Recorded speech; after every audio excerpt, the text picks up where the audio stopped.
Hi, everybody. Welcome to Phil and Dave's Excellent Adventures. Just Dave here. Today I'm talking about the movie The Dead Don't Hurt. This is going to be a spoiler review, so if you haven't seen the movie yet and you are concerned about spoilers, I would suggest you go and watch the movie first before you watch this review. So The Dead Don't Hurt is a Western film written, directed, and produced by Viggo Mortensen, starring Vicky Krieps, Sally McLeod, Garret Dillahunt, Colin Morgan, Ray McKinnon, Luke Reilly, a bunch of people, Danny Huston.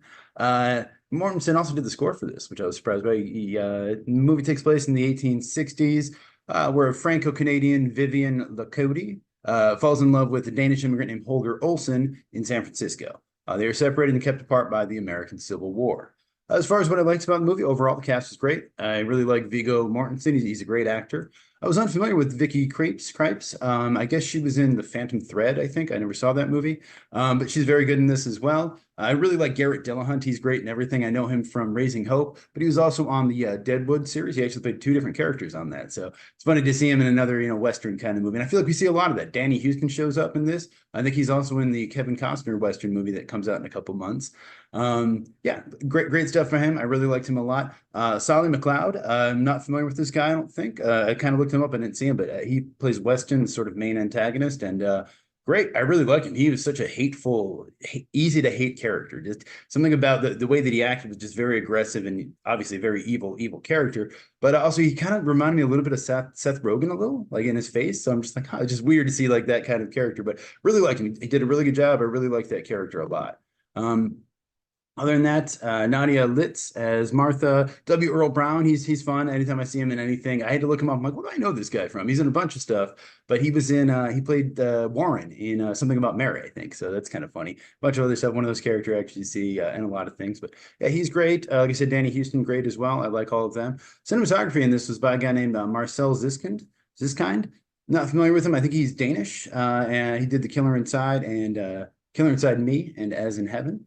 Not familiar with him, but it looked great. I really enjoyed it. The music, like I said, the score was by Viggo Mortensen, which I didn't realize he even made music. But he also did the score for a movie called Jauja and Falling, which was the first movie he directed, which I didn't know about until now.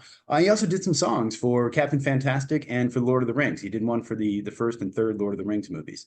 I like the costumes in this. I think they're very period accurate. They look really nice, and nothing ever took me out of it or anything like that. And the set design as well. I mean, it's pretty basic, I guess. At the end of the day, it's just kind of desert and some old buildings or whatever. But it looks great. It looks believable. It looks like an actual old west kind of bar saloon from the 19 or 1860s or whatever. I liked all the languages we get to hear in this. We've got our main character is French, and then Vigo's character is Danish, which in real life he is also part Danish, I think. And there's also the Spanish, the Mexican piano player. So we get to hear all these different languages, and the kids are speaking it. She's speaking French and Spanish with the kids and stuff, and like that's always cool to see. And I feel like especially a lot of times we kind of whitewash that kind of Western period, but there was a lot of people from outside of America around, especially, the vaqueros, which were the buckaroos, which is what the cowboys are actually based on. And so like, it's always cool to see that kind of representation because it's accurate. It's the way that it should be. Cinematography, I already said that's good. Music, yeah, that's great as well.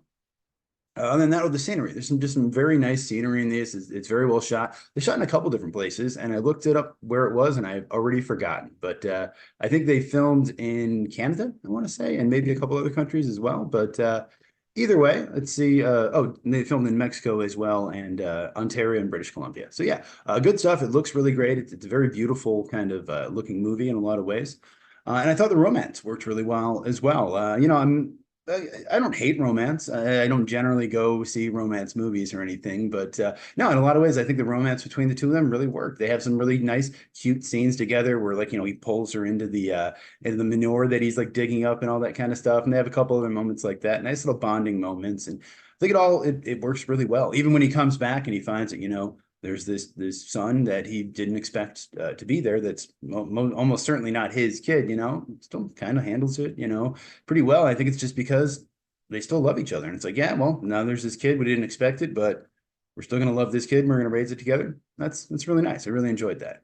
As far as what I didn't like about the movie, I always sort of have an issue when women are used as plot devices. And I think this movie does a better job of that than some because we do go back and we see her as a kid and we see, a lot of her life. And the movie really that isn't used as like an inciting event to make him go on this quest for vengeance or anything like that. It's just sort of something, and actually the movie starts with that happening, and then we kind of go back and see, their lives together and all this time they spent together. So yeah, I did sort of appreciate that she wasn't just used exclusively as a plot device, like, oh, you murdered my wife, now I gotta go get revenge kind of thing.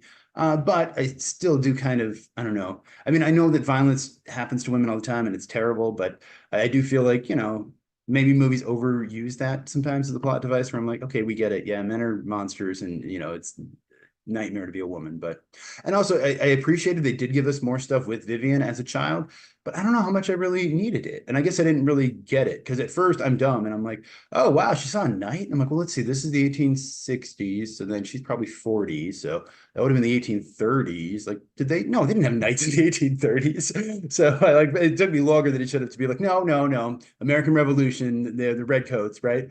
But so then I'm watching and going, okay, so this is clearly like a figment of her imagination. This is, she likes Joan of Arc, which makes sense. I mean, God, if I were a young French girl, I would love Joan of Arc too. I love Joan of Arc as a, old white man, American man. But yeah, so it's interesting, it kind of shows that she was a child, at least with a very active imagination. But is it also supposed to show that she had some sort of mental health issues? Because that doesn't really come up at all. So I guess was that just a nice little fantasy thing or just to give us some more kind of insight into her character? I guess I'm too dumb for it. I didn't quite get it. Movie's a little long too. It's a little over 2 hours, like an hour, 29 minutes. I'm sorry, 129 minutes. So like 2 hours and 9 minutes. It's a bit too much. I feel like maybe they could have cut a little bit out. And the movie is very simplistic. It's the good guys are good guys, the bad guys are bad guys, and the bad guys are very bad, and they continue to do bad things. And you're like, holy shit, this guy is terrible. And then the bad guy even wears black, because the bad guy's got to wear black. So it's a little simplistic, but I also kind of do appreciate it. And like I said before, I mean, God, you find out, and I complain sometimes when movies are nonlinear, but in this case, I think it kind of helped because you are gradually find out that like not only did he, assault her and cause her to have this child, but then also gave her syphilis, which caused her to die, which now the kid might have, and Viggo might have it as well. And then they have this whole thing where, it seems like maybe he's trying to catch the guy whose name I've already forgotten, Weston, I think. Yeah, Weston.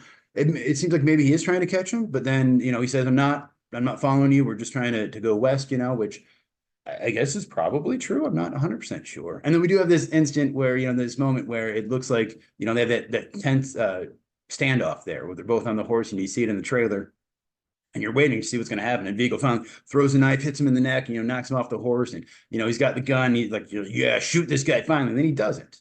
I guess this kid was there, and I always kind of hate that too. They did it in Guardians 3. They do in a lot of movies where they kill all the, sidekicks and all the minions or whatever. And then they get to the main guy and they're like, no, I'm not going to kill you because then I'd be just like you. Well, no, you just killed a bunch of people. What are you talking about? That didn't happen in this movie. But I felt a little, and I guess it's a little weird to have it happen in front of the child he is that child's biological father. So I'm sure it was pretty, emotionally scarring for the kid to deal with that. But then they leave the guy to die, right? I mean, unless he got really lucky and someone came along to save him, like that dude's, he's probably dead. So in a way, it's even more cruel than just, killing him immediately. But I don't know. And I feel like I'm okay with it, but I didn't love it. I think maybe I would have wanted something just a little bit more conclusive for the ending there.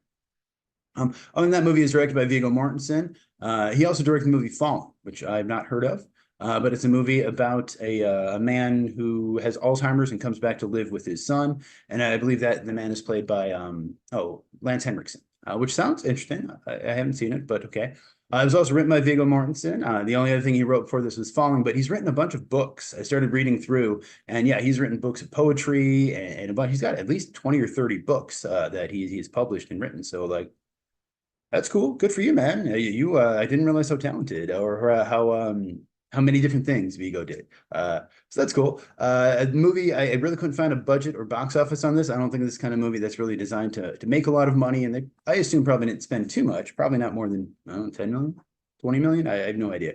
But it looks good. It looks well made. And like I said, I don't think this kind of movie they expected to make a ton of money off of. This is the kind of movie that you do because Viggo's a big guy. And I think he kind of produced it as well. So Rotten Tomatoes on this one, people are liking it. The critics are at 85%, the audience is at 72%. So, like generally speaking, most people seem to enjoy it. Critics a little bit more than the audience. In looking it up, Viggo is also apparently a painter and a photographer. He does a bunch of stuff. And with part of his earnings from the Lord of the Rings movies, he founded the Percival Press Publishing House, which is named after the King Arthur Percival, the knight. And it's to help other artists and publishing works that might not find a home. And they've done a bunch of stuff, a bunch of his own personal artistic projects, fine arts, photography, poetry, song, and literature. And I believe they also produced this movie, one of the producers. This did come out last September at TIFF. I looked it up. It's like a 2023 movie. I'm like, no, it's not. I just saw it. But yeah, it came out at the Toronto International Film Festival last year. There's a knight that shows up, I mentioned before, in Vivienne's visions as a child, and he's carrying a sword. The sword he's carrying is actually Anduril, Aragon's sword from Lord of the Rings. It was given to him by Peter Jackson at the end of filming. So yeah, I guess he can put it in the movie if he wants. Why not? It's his sword. And also, she makes a living selling flowers in the movie. Viggo Mortensen actually did that in real life when he was a young man living in Denmark. I was surprised to learn I always knew he was Danish, or I thought he was Danish or something, but he was actually born in America. His mother was American, United States, and his dad was from Denmark. There we go. But he also grew up a lot in Denmark and Argentina, I believe. So it kind of explains, and he speaks Spanish fluently, and has even said in some ways he finds it easier to convey emotions in Spanish. So it's pretty cool. So yeah, other than that, I really liked the movie. I thought it was really well done. I'm not a huge Western fan, but this kind of got me going. I really like Unforgiven, and I really like Tombstone. And like 310 to Yuma, there's some other ones that I enjoy. But, I'm not like a big John Wayne, like a, old school kind of Western fan. True Grit, that's a good one. But I really enjoyed this. And it looks like Kevin Costner's got one coming out that looks pretty good too. So honestly, like, I don't know, man, maybe I'm getting into Westerns now. But my score on this one is going to be an 8 out of 10. I really liked it. I really enjoyed it. I thought it was really well done. I'm curious to see more from Viggo, and I'm curious to see more Westerns. So if you saw the movie, let me know what you thought of it down in the comments below. Thank you so much for watching. Hope you have a great night, and I will see you here again next week.